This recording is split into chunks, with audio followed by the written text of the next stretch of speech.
تکبیرات تشریق وہ تکبیریں ہیں جو حضور سید دو عالم صلی اللہ علیہ وآلہ وسلم 9 ذی الحج کی فجر کی نماز فرض پڑھنے سے لے کر 13 ذی الحج عصر کی نماز کے فرض پڑھنے کے بعد تک حضور پڑھا کرتے تھے۔ اور یہ تکبیریں کوئی مسافر ہو، مقیم ہو، مریض ہو، مرد ہو، عورت ہو، کسی کی قربانی ہو یا قربانی نہ ہو، کوئی حج پر ہو یا گھر پر ہو، ہر صورت میں ہر عاقل بالغ مسلمان مرد اور عورت پر ان تکبیروں کا پڑھنا واجب ہے۔ اور وہ تکبیر کیا ہے؟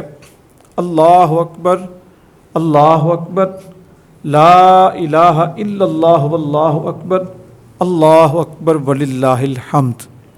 اس تکبیر کو تکبیر تشریق کہتے ہیں۔ ایک مرتبہ ہر نماز کے بعد پڑھنا واجب ہے۔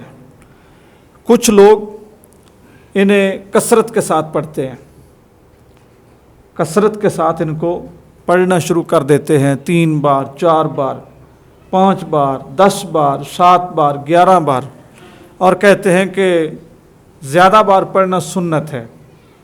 تو یہ چیز، اس کا سنت کے ساتھ کوئی تعلق نہیں ہے۔ صرف فرض نماز کے بعد ایک بار پڑھنا ہی حضور سے ثابت ہے اور یہی امت کے اوپر واجب ہے۔ اگر انہیں کوئی زیادہ پڑھتا ہے، سارا دن بھی پڑھتا ہے، تو یہ کوئی گناہ نہیں ہے۔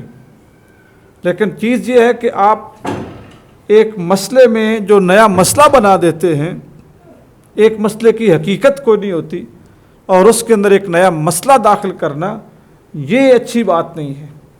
ان تکبیرات کا ایک مرتبہ پڑھنا یہ واجب ہے، اور انہیں قربانی کی عید کی نماز جو کہ فرض نہیں ہے اس کے بعد بھی پڑھنا چاہیے۔ اور اگر کسی نماز میں امام صاحب یہ تکبیریں پڑھنا بھول جائیں، مقتدیوں میں سے جس کو یاد ہو وہ امام صاحب کے پڑھنے کا انتظار نہ کرے، وہ خود پڑھنا شروع کر دے۔ اور ان کو اتنی اونچی آواز میں پڑھنا چاہیے کہ جس کو آپ خود سن لیں، اتنی اونچی آواز میں کہ جس کو آپ خود سن لیں۔ اور جو عورت ہے اگر اپنے گھر میں ہے تو اتنی اونچی آواز میں پڑھ لے کہ جس کو وہ خود سن لے، یعنی آواز نکال لے۔ اور اگر اس کے گھر میں غیر محرم بھی ہیں، اس کے دیور ہیں، اس کے کزن ہیں، چاچو کے بیٹے، ماموں کے بیٹے، تو پھر عورت اس کو دھیمے انداز میں اتنا ہی پڑھے کہ جس طرح یہ بغیر اونچی آواز کے نماز ہم جو سری نماز پڑھتے ہیں، یعنی اونچی آواز میں قرات نہیں کرتے، اس آواز میں عورت اس کو پڑھے۔ اور اگر گھر میں وہ اکیلی ہے اور وہ کمرے میں نماز پڑھ رہی ہے تو چونکہ عورت کی آواز کا پردہ ہے، وہ اگر اتنی آواز میں بھی پڑھ لے کہ جو عام آواز میں وہ بات کرتی ہے تو اس میں بھی حرج کوئی نہیں ہے۔ ان تکبیروں کو اس طرح زور شور کے ساتھ بیان کرنا، اس طرح زور و شور کے ساتھ پڑھتے رہنا کہ مطلب بہت زیادہ زور کے ساتھ، تو یہ بھی کوئی اچھا عمل نہیں ہے۔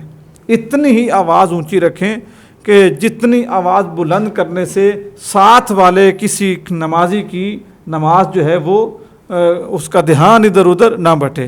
اسی طرح ہم جو نماز کے بعد کلمہ طیبہ پڑھتے ہیں یا درود و سلام پڑھتے ہیں، اس کا بھی ادب یہ ہے، پڑھیں ضرور، ٹھیک ہے، لیکن اتنی اونچی آواز میں نہ پڑھیں کہ جو ساتھ نماز پڑھ رہا ہے اس کو نماز بھول جائے، ترتیب بھول جائے۔ پھر ایسا شخص کہ جس نے نماز جماعت کے ساتھ پڑھی، ٹھیک ہے، اور وہ 2 رکعتیں بعد میں ملا، 1 رکعت بعد میں ملا، یعنی جماعت کے ساتھ نہیں، وہ جماعت والوں نے تکبیریں پڑھ لیں، تو اب اس کو کیا کرنا چاہیے؟ جب وہ اپنی نماز کا سلام پھیرے، اپنی نماز سے جب وہ خود فارغ ہو تو اس وقت وہ بھی ان تکبیروں کو پڑھے۔